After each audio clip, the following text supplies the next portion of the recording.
All right, greetings, fellow travelpreneurs, and welcome to another episode of the Travelpreneur Club, where I interview inspiring travelpreneurs from around the world and tell you their story of starting, launching, and growing their own location-independent business.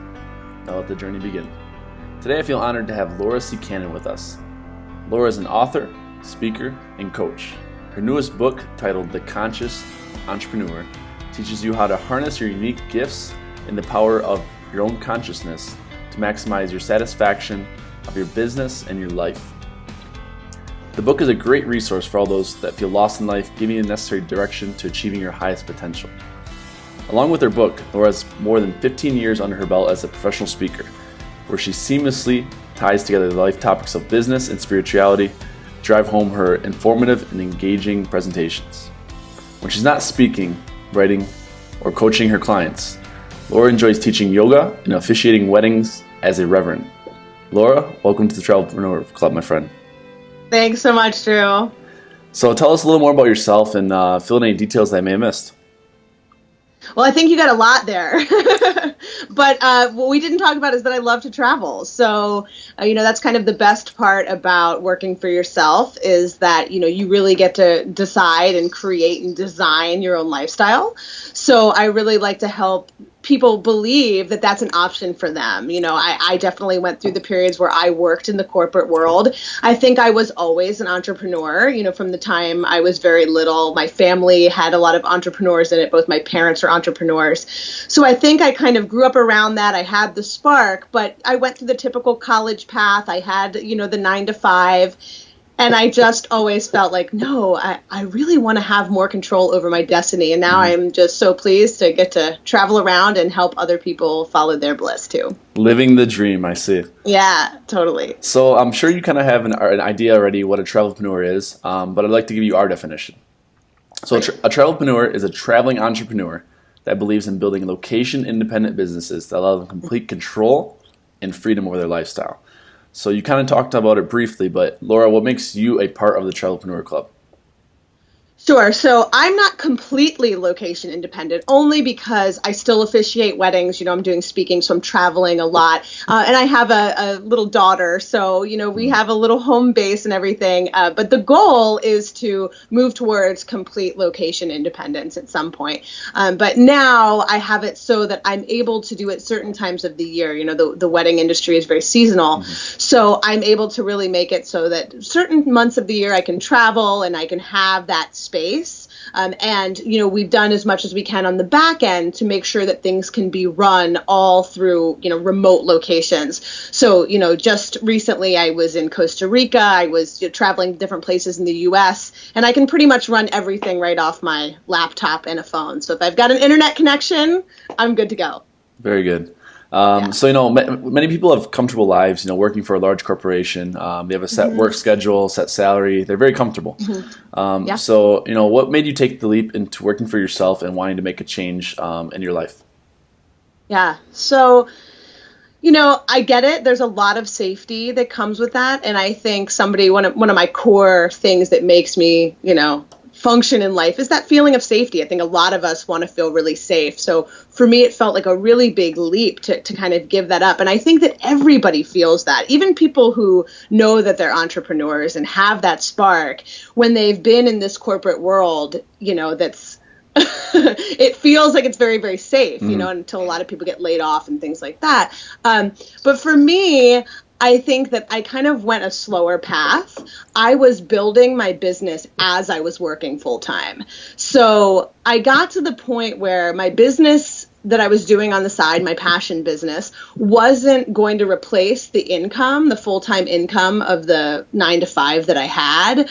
But I got to the point where it was 80 hours a week. And I wasn't really living the life that I wanted to live. And so I knew that if I was ever going to grow my business how I wanted to, I was going to have to make the leap, whether the money was there, whether it all made sense. But because I'm more on the practical side, I teach a lot about balancing, business and spirituality and the woo-woo with the groundedness. I had a plan. So I set aside money and I had a plan of how it was going to happen.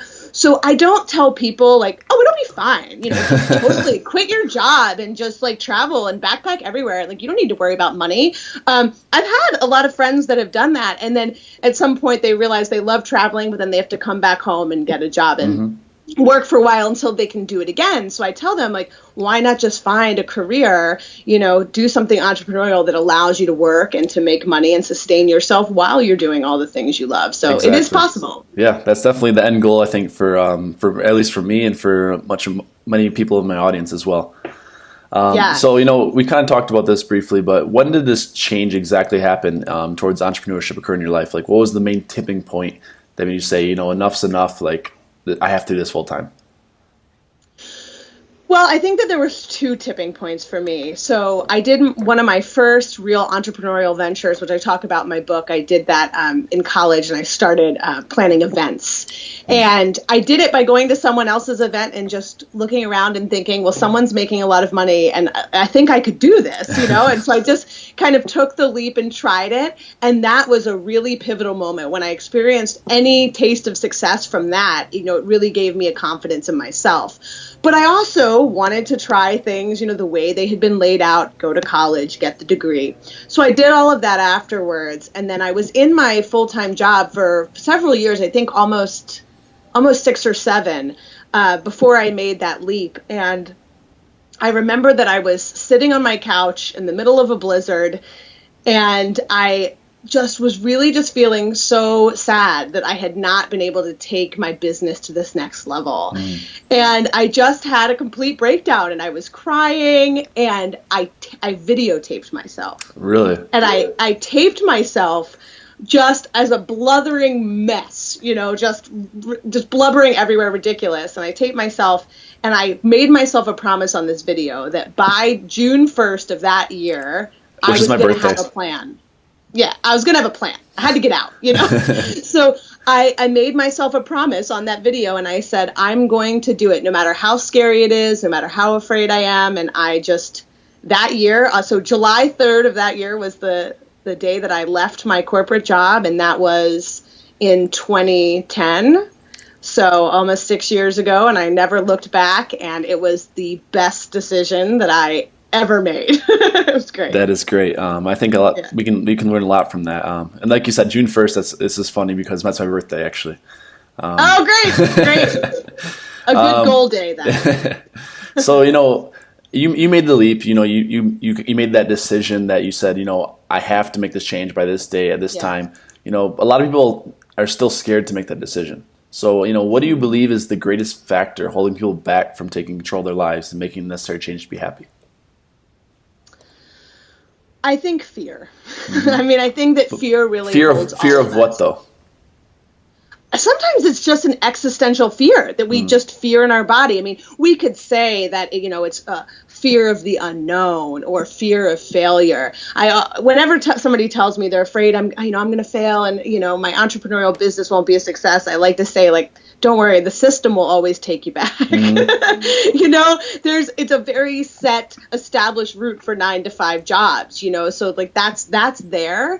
And the fear doesn't ever really go away. I just had, an explosion of fear yesterday. But what I've learned is that you can take that fear and use it to your advantage. So instead of allowing it to hold you back, you really invite it in. You make space for the fear to come along for the ride. So I pretty much expect now that when I'm going to do anything that's going to push me and challenge me, with great risk comes great reward.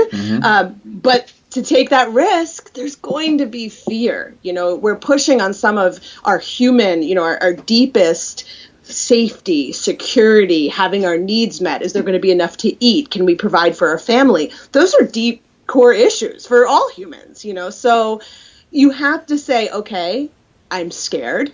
That's okay. But there's space for other emotions, So I think it's just really allowing that fear to come along for the ride, but not letting it drive the bus, for sure. Exactly. I think the biggest point to take from that is, what's the worst that can happen in the situation? If you take the leap and something doesn't work out, you go back, you get another job, you work through it, and you try it again. Eventually you're going to hit a home run. I mean, Right. all-star baseball players are hit 300. So you one out of every three, if you hit a home run, you're good. Right. You're good. Exactly. Exactly. And not everything that I have ever tried entrepreneurially has succeeded. Not everything will. But it's about learning to trust yourself, to take the next step, and to leap even when the net has not yet appeared, and trust that it will. Yeah, most definitely. So, I mean, you have a free ebook on your website, actually. Yeah. So I'm not going to go through all 7 steps, but of the 7 steps to finding your calling in life that you describe Yes. on your ebook, like what is the Yeah. most important step that people often overlook? Sure. So what I find that people often do, and we're totally trained to do this, is we get this idea. A lot of us have this idea of what success is for us personally. So maybe it's being a travelpreneur, maybe it's being location independent. We have this idea of what it is mentally and what that looks like.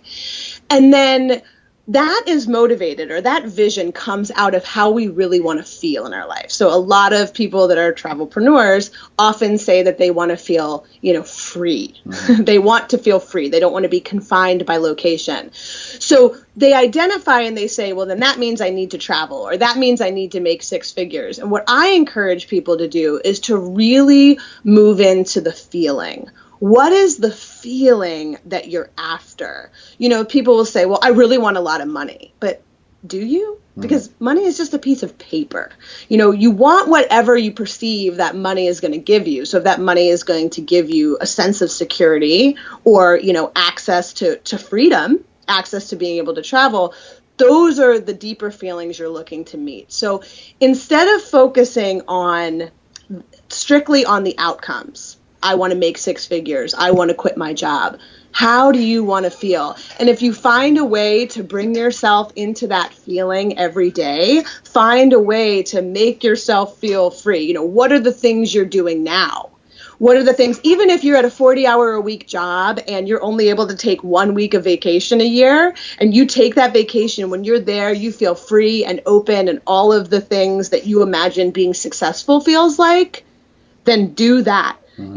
Find ways to bring that feeling into your life in every way that you can. So I think that most people skip the step of working on the feeling, and they just focus on this outcome that honestly may never come, and so you'd hate to have your whole idea of success wrapped up in this vision of something that might not play out that way, so better to invest in the feelings that you want. Most definitely. So, you've created a pretty successful, business. You have quite a few businesses actually. I mean, you're very diversified, which is awesome. So, I mean, does the revenue generated from your businesses support the lifestyle that you want for yourself? Yes. Yeah, absolutely. So for me, what's important to me, some of my values are, I want to feel like I have space in my life. I spent years volunteering in hospice, and that was some of the most profound experience. The experiences I had there affected me the most profoundly, because when I was with people when they were dying, people weren't saying to me, oh man, I really wish I had worked more. When people were at the end of their lives, what they were saying was, I wish that I had spent more time with the people that I loved.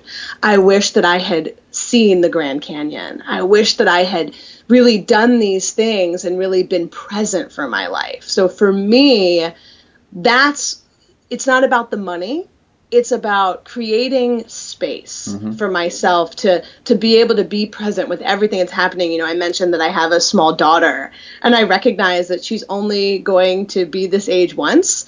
And no matter what I do, I can't stop her from growing up as much as I would want to, So I just want to be present for it, and I want to see it. And a lot of times when we're working these corporate jobs and we've got these crazy schedules, or when we're working a job and trying to grow a business, we forget to give ourselves that space. And the truth is that life is short. It's a reality we don't like to look at. We don't like to think like, we could walk outside and, we don't know what's coming tomorrow or next lifetime, And if we really do accept that more and give ourselves more space to just enjoy what we have, that's, to me, there's nothing better. So my businesses allow me to do that. And for me, that's most important. Beautiful, beautiful. I think something that you talked about actually is, talking to people who have been there and done that, the elderly, the first thing that they always say is, I wish, so it's, living your life now without those regrets. So you don't, when you get to that point later in your life, you're not saying, I wish, you're saying, I did this, I was happy, I had a great business, I had a great life, I traveled, So I mean that's my goal, and I think that's a lot of other people's goals is to live life with no regrets. So you get to that point, you're not wishing. Absolutely, and that's one of the things I talk about in my book. And if I had a wish and a hope and a dream for everybody that reads it, everybody that I can touch with my message, it's live life with no regrets. And the way to do that is to really get clear about what you want. What feelings are really important to you, and then critically to take the action and do it. Like I said, I had the video of myself blubbering and, sad, but I made a commitment and then I took the action. The action's the scariest part, but you got to do it. Most definitely. You got to do it. So what has been the greatest factor actually that is attributed to your success thus far? If you can say one thing that has got you to the point where you are today, what would it be? Meditation. Really? Okay. No question. Meditation is the internal way to kind of bring that space that I'm talking about, and it has done so much for me. I recommend it to everybody. Finding a way to take that space to really connect with yourself. That's when you're going to know, if you were following a path that is aligned for you. How many people do you hear that'll say, well, I was in this job that I hated for 10 years. It's like, why did it take you 10 years to figure out you hated it, So by meditating, I've been able to, go inside and reflect and to, really it's allowed me to be a bigger container for the experiences that are happening in life. So. Okay. I mean, in terms of meditation, do you have any resources? I know there's a few applications out there, but do you have any resources to suggest for anyone that wants to start meditating? Sure. One of the websites that I love, there's a website called imcw.org, which is the Insight Meditation Community of Washington. And they have a great resource where they have just online podcast versions of Dharma talks and different kinds of things to help you learn how to meditate. I think there's an intro to meditation series. That's really great. There's an app called Dharma Seed. So if you're interested in learning to some kind of meditative teachings, now that's more philosophy. But if just straight practice, imcw.org is a tremendous resource. Okay, thank you. So we talked earlier about your blubbering moment, as you like to say. But I'm sure you've had, whether it be this moment or other moments, you've had some difficult times along your journey as an entrepreneur. Times when you had self-doubt or, you heard no from every single client that you went to. Take us to a moment and share with us, how you overcame the adversity and to arrive to the point where you are today. I would say there's probably not one of those moments. There's lots of those moments, when you're the one in charge, when as an entrepreneur you are, when you're the one in charge, all of the weight of the decision falls on you. So you're going to come across self-doubt. Of course, that's completely natural. So it's when that happens, again, creating the space for that to be okay and not to get lost in it. I think that sometimes people get kind of stuck in these downward spirals. They start doubting themselves, and then that turns into the inability to take any action. So I think as long as you don't let yourself get stuck in these spirals of doubt, for myself, meditation, again, that's what I do when I find myself doubting. I let myself have a little bit, I let that voice say what it wants to say. And I say, thank you for your input. Self-doubt. I hear you. I see that you're there. Thank you. Good to know. I can trust you to always be there. And, then I just kind of breathe into it and I say, I appreciate your input, but we're going to move forward anyway.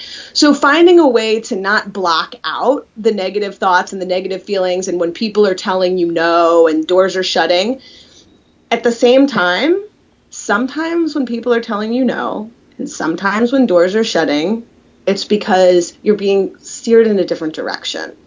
So I've also had that happen. So you've got to kind of, gain this ability to determine when something is, you're hitting up against a wall because you're being led somewhere else, and that's just my belief. I found that to be true in my personal experience. Sometimes when I was pushing too hard, maybe it wasn't that the goal was wrong, but that the timing was wrong. I tried to write a book 10 years ago, and obstacle after obstacle after obstacle after obstacle. And then when this book came out, that voice of wanting to write a book never died, but the torture of trying every day, I stopped, killing myself with that. And then last year, the inspiration came back. It was time. It was ripe. And this time when I knocked on the door, it just opened and flowed. So sometimes things just aren't ripe. So don't let those things, get you down, but just make space for all of those experiences and try to learn something from it. Most definitely. So, it sounds like you've got a lot on your plate. You have your new book coming out, or it's actually already out now, correct? Well, the Kindle version just came out 2 days ago. Okay. And then the paperback, so the official launch is June 1st. Okay. Yep. My birthday again. Yeah. It's a good day. Yeah, exactly. So send me your birthday juju, your birthday good vibes for the book. That's great. Most definitely. So, what is your number one goal for this new year, and how do you plan to accomplish it? My goal for this year is really giving back. It's really service. It's really about taking all of the stuff that I've been working on, all of the things that I feel like have brought me peace in my life. I want to give those back, and I want to share those with other people, really for no other reason than I know that all of us suffer. We all experience suffering. It's part of the human condition. And I know that I've suffered a lot in my past that later found out some of that suffering was really unnecessary. And so while there's parts of life that we can't avoid, sickness, death, loss, all of that's going to happen, there are things like beating ourselves up with self-doubt, not trusting ourselves. Those are places we suffer that, there's another option and you totally don't have to do that. So I want to serve others and give them another option and really give back this year. And I'm just hoping that I can touch as many people with that message as possible. I'm sure you'll have no problem doing so. Thanks. So the Travelpreneur Club is made up of both established and aspiring travelpreneurs. So other than your own book, The Conscious Entrepreneur, what is one of your favorite books that you believe would really resonate with our audience? Oh my gosh. Really, I love Michael Singer's The Surrender Experiment. And the reason that I think that your readers would like that is Michael Singer just talks about his own journey. He is an entrepreneur.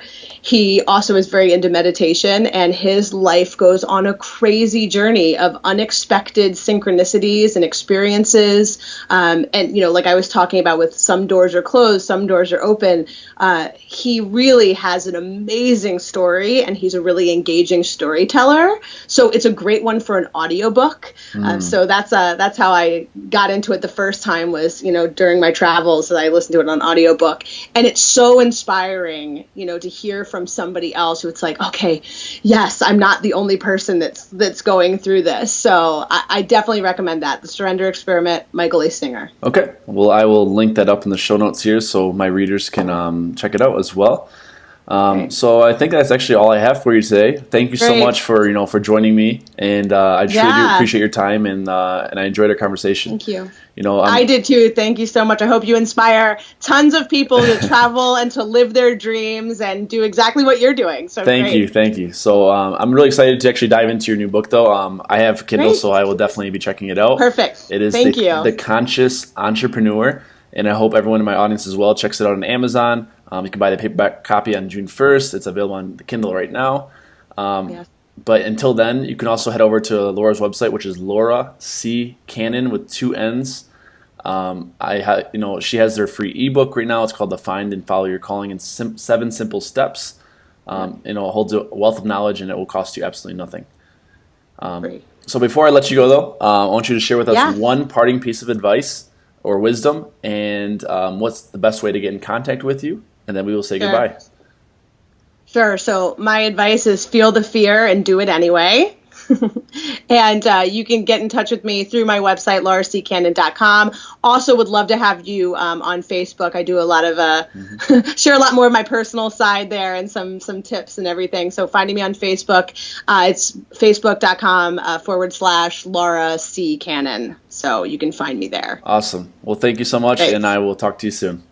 All right. Thanks, Drew. Take care. You as well. Thank you so much for watching today's episode. It would mean the world to me if you would subscribe below and share this video with a friend that you think it would help. If you'd like this interview in audio format, you can click above right there to subscribe on iTunes or Stitcher. And don't forget to head on over to thetravelpreneurclub.com for more inspirational content that'll help you begin your journey as a travelpreneur. Until next time, take care, my friends.